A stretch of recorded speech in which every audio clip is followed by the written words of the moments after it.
Welcome to Empowered. I am Elizabeth Naumovski. Diversity, equity, and inclusion. We hear about it everywhere, whether you're in school, working for a company, looking for a job, or even a corporate board position. But what exactly does it all mean, and how does it affect us? And does it benefit us, or is it just a buzz phrase and a nuisance? Today's show is all about understanding the two-spirit in transgender communities. So to help us understand the two communities, I'm joined by Tea Sefer, founder of Breathe with Tea, whose specialty is change management, and she's a diversity, equity, and inclusion facilitator. Tea is located in Chicago. Tea, welcome to Empowered. Thank you so much, Liz. It's great to be here, and I'm so excited to get to have this conversation with you. I'm excited as well, Tea, because you're an advocate, an activist, and a certified project manager. And you've been an advocate since you were 15 years old. So why don't you tell us about your company, Breathe with Tea, and the work that you do? Yeah, so we offer scalable solutions for employers looking to improve workplace wellness and decrease burnout amongst staff. So on a regular basis, I work with everything from non-for-profit organizations to huge companies whose staff basically are just experiencing high levels of stress in the workplace. In my day-to-day, that looks like offering interactive trainings for staff, working with company management to improve their workplace policies for staff wellness, as well as curating and offering healing and restorative spaces to encourage longevity and sustainability in the workplace. So, I mean, everyone is starting to look into that, the wellness of their staff. What prompted you to start your own company? Yeah, I honestly, a lot of burnout. I have over 15 years of experience working in the nonprofit world, as you said, as an activist, as an advocate in the policy realm. I've worked on issues from sexual health to immigration rights, disability rights, and then started working with the two-spirit, lesbian, gay, bisexual, queer, intersex, and asexual communities. And so as a young person doing this community organizing, I realized how burnt out and exhausted people were. These are people that are working on very sensitive issues. And it became really apparent, especially with the start of the pandemic in the beginning of 2020, everyone was being exposed to trauma. We were seeing people get sick. We were seeing our family members get sick, potentially being put on ventilators, and a lot of people passing away. And nobody had the skills or the tools to really work through these very traumatic things. And so I had already been collecting these resources for over 10 years. And I said, it's really time for me to share this opportunity and share these tools and skills with people, so that we can start feeling a little bit better. Okay, so before we get into the two communities, I want to ask you, what inspired you to work on human rights issues? Because that's not a normal quote unquote job that people look out for. My parents agree. It was not a normal trajectory for me, but I actually originally came to Toronto in 1993 as a refugee from the genocide in Bosnia and Herzegovina. And from that young age, as a refugee, as an immigrant, coming up, through school, it was instilled in me that I should lead with empathy, even if I don't understand where someone is coming from. And I should lead with curiosity and strive to create inclusive communities. That was like one of my favorite things that I learned even in pre-K in Toronto. And in my community organizing, I became friends with many queer and trans people. And in time, I realized I also identified as queer and non-binary. So I was doing this work long before I took time to reflect on myself. But it made my commitment to justice and to human rights even stronger and even more personal. And so after so many years of just working with people who are systematically disadvantaged, it just makes sense to keep going. You always find new reasons to keep sticking with it. And I'm just really passionate about supporting people's and communities' well-being. So before we go to break, we've got about 30 seconds left. You talked about supporting people. How do you not suffer from burnout from all the support that you give to everyone? I'm very creative. I take a lot of breaks. I love to walk. I live in Chicago now, so I walk on the beach with my dog every single day, even if it's below zero. We're still living, doing the best that we can, and really connecting with community and having people that are there to take care of you Hold and on to to ask that you what you thought, need. Taya. We'll be right back.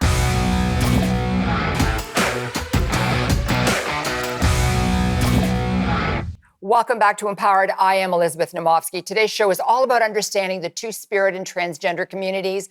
Taya, you were talking about going for a walk with your dog and just trying to refresh your brain and give yourself some strength. Yeah, it's incredibly important to find skills and tools that you can implement on a daily basis when you're dealing with traumatic and difficult topics. So I encourage everyone to do that. So let's delve into the difficult topics. You know, I think there are so many different pronouns right now that people are having a hard time understanding what's happened. Your pronouns, are they them? What Mm-hmm. does that mean, being non-binary? Like, what does it mean to you? And why is it important? And what's important about the two-spirit community? Yeah. Um, I appreciate that question. For me, and I think this is really important, every person out there has their own relationship with their gender, with their sex, with their sexuality. And for me, it's really important that being non-binary is to be free. So, like as a kid, I never really felt that I fit into either of the binary boxes of man or woman, but I still felt connected to gender. And so, the best analogy I have that I use with folks is like when you're trying to explain a concept in a different language to somebody in English. So everybody around me knew this concept of what it is and who it is to be a boy or who it is to be a girl. And I was like kind of on the side thinking in my own way of like, but what about gender expansiveness? What about all of these things? And it's really about growing and understanding the people that have been part of our communities for thousands of years. This isn't a new thing. It's not hip or anything like that. It's been researched for hundreds of years. It's just getting a lot more attention in the media of the trans and two-spirit communities because of globalization and because of social media. And we all have TVs and laptops and phones in our hands. So we're just exposed to it a lot more frequently now. So let me ask you now, what about parents navigating their children when they come out as gay or non-binary? And the other question is, you know, like, when do you know? How old are you when you know? That's a great question, and I get this all of the time. I actually, in preparing for this conversation, I talked to a bunch of parents that I know, and I was just like, "What are you navigating? How are you experiencing this? And what are your fears?" And the biggest thing that folks came across to me is, one, they don't understand it, they don't get it. Two, they want their kid to be happy, and that's the core of it. And so when parents are navigating their child coming out, whether it's as gay, whether it's as trans or bisexual or whatever it might be, it's just really important to take a deep breath, understand that kids these days have a completely different vocabulary than we did when we were growing up. And that's okay. You don't need to know what every single word means in order to treat somebody with respect or to hear out what your kid is saying to you. And what about the age? Because I hear so many people Yeah. say, "Oh, you know, they're too young. They have to be in a certain age." And I think there's a lot of confusion out there over that. Yeah. I totally agree. I think people get confused, especially with the legal restrictions that exist, or the what is allowed legally. But from the research that I have read, and from what I've known through my advocacy, children start to assert their gender by the age of 2 or 3, and so. Even though they don't necessarily know all these big words that we have, I mean, right, we're thinking of a toddler, it's still important to give them that flexibility and like that um, space to really grow in that way and to move forward with that. Now, there's a lot of political pundits out there that are talking about, oh, you're giving hormones to toddlers and all of this stuff, and just like all of these things that are made up, honestly. When it comes to supporting trans young people specifically, it's working with your doctor. It's working with, if you're a person of faith, with leaders in your community, and creating a community of support for your child. And there is, a lot of opportunity out there. There's a lot of resources. I found a really great resource from the Center for Toronto Youth Services, and it's specifically called Families in Transition. And it's a booklet that has all of these resources of how to really support your family and support your kid. Hold that thought, Tia. We'll be right back.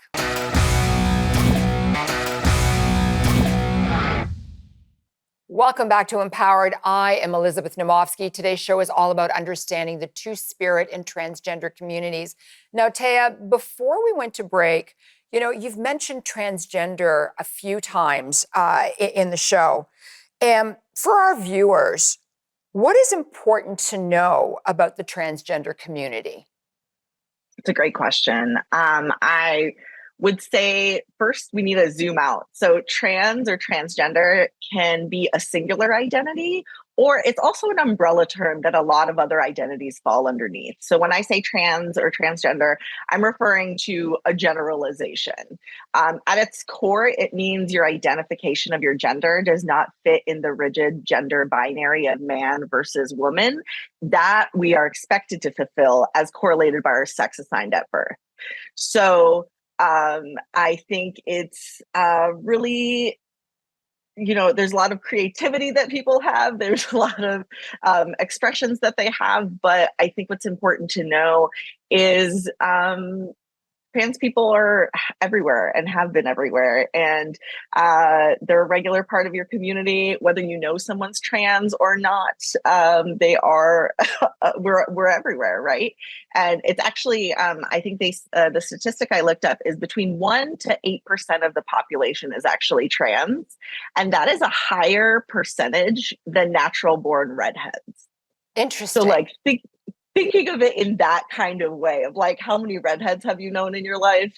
And then thinking like, oh, I've probably known more trans people than redheads. They just might not have told me they were trans. Wow. Okay, so I'm going to step back. I asked this question about non-binary. What about parents navigating their children coming out transgender? How can they reckon with this reality and be supportive of their children? Yeah, I mentioned a little bit earlier, but accessing resources, I know it is confusing. I've talked to so many parents that are just terrified to mess up, and they don't want to mess their kids up. And I think just like anything with parenting, we're not given a booklet when you have a child or adopt a child. There's no toolkit that comes with like, this is how you navigate complicated conversations with your kid. And so give yourself a little bit of grace and give yourself a little bit of, again, that deep breath. But hear your kid out. If they want to use a different name, for example, like people are really throw big deals about people changing their names. But Liz, you go by both Elizabeth and Liz.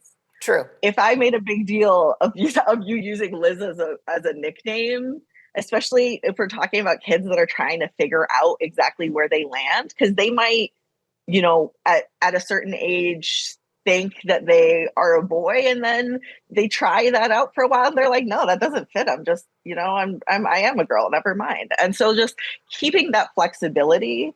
We're not doing anything, especially when we're raising trans kids, that is permanent. Whether it's puberty blockers, all of that is reversible.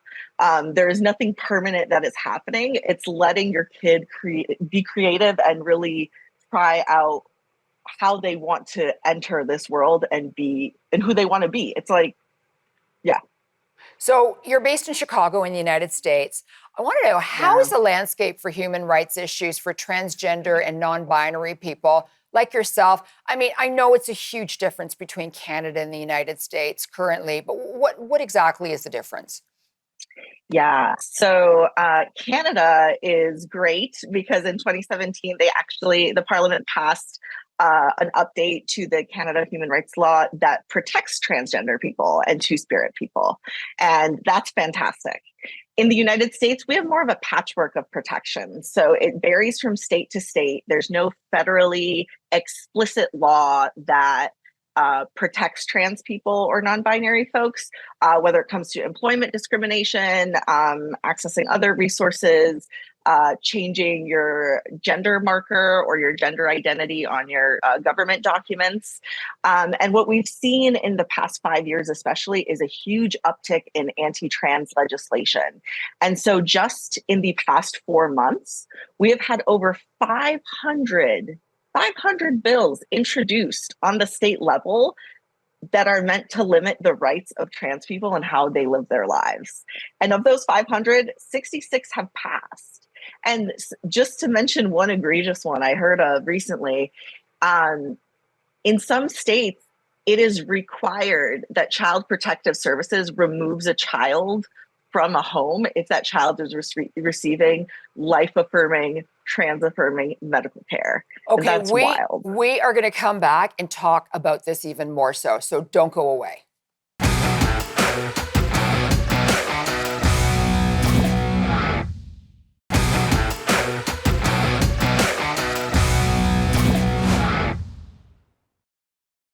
Welcome back to Empowered. I am Elizabeth Naumovski. Today's show is all about understanding the two-spirit and transgender communities.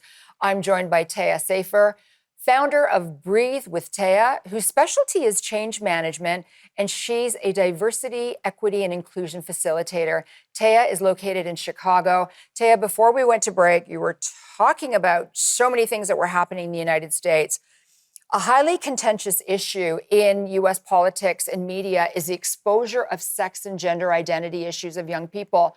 And as someone who's been a sex health educator and lobbied on behalf of experts in the medical and human development field, how and when should we talk to children and young people about these issues? And why is this so important? Yeah, I think the really key thing here is, just like any issue, we need age-appropriate content. We are not coming in talking to 5 or 6-year-olds with language that we use with teenagers finishing high school.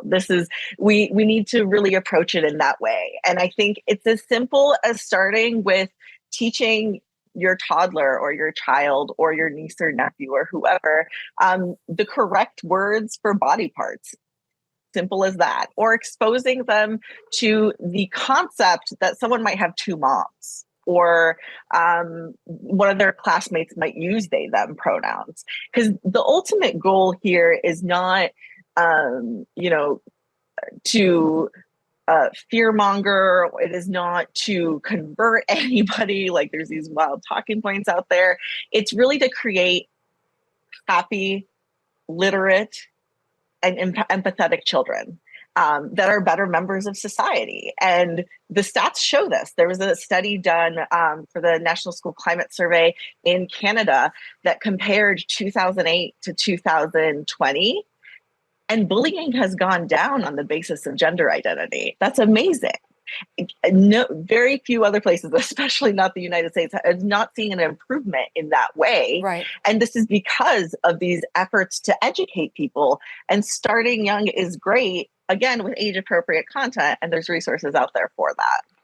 So we have just less than 2 minutes left, and I want to give you this 2 minutes because, given your experience working on advocacy and specializing on these issues, what message do you have for trans viewers who are struggling to find support and acceptance, or even to come out publicly? I appreciate the 2 minutes. I could probably go on for hours, but I would highlight it in a couple of things. One, I see you and I hear you, and I know this is really hard. It is really hard to see your personal identities and your personal experiences being debated on a public stage, especially with people who don't know you and by people who want to do harm. And so statistically things are getting better, but that doesn't mean the day to day gets easier. And I think what we all need to do is really support each other and support the trans community, especially Black and Indigenous trans women who are at the highest rates of getting assaulted and facing violence and the highest rates of murder. Like, these are the communities we need to stand behind. And so reach out for support. It does exist, whether you find it online or in your community, whether wherever you are in Canada and the United States, globally, there is support, and you're not alone in this. So 10 seconds left. What is your vision for the future of community care for the trans community? Oh, super easy. Joy. I just want us to have fun and not just survive, but to thrive, to lead fulfilling and happy lives. That is awesome, and you are awesome. Thank you so much for coming on and helping us understand, Tea. Take care. Thank you, Liz. As Tea discussed earlier, they came to Canada and then moved to the United States as a refugee from the genocide in Bosnia and Herzegovina. It was always instilled in them by their family and the struggles that the family went through that you should lead with empathy. And even if you don't understand where someone's coming from, you should not discriminate and strive to create an inclusive community. Remember, lead with empathy. I'm Elizabeth Naumovski, and I'm here to empower you and make frugality fashionable. Bye for now.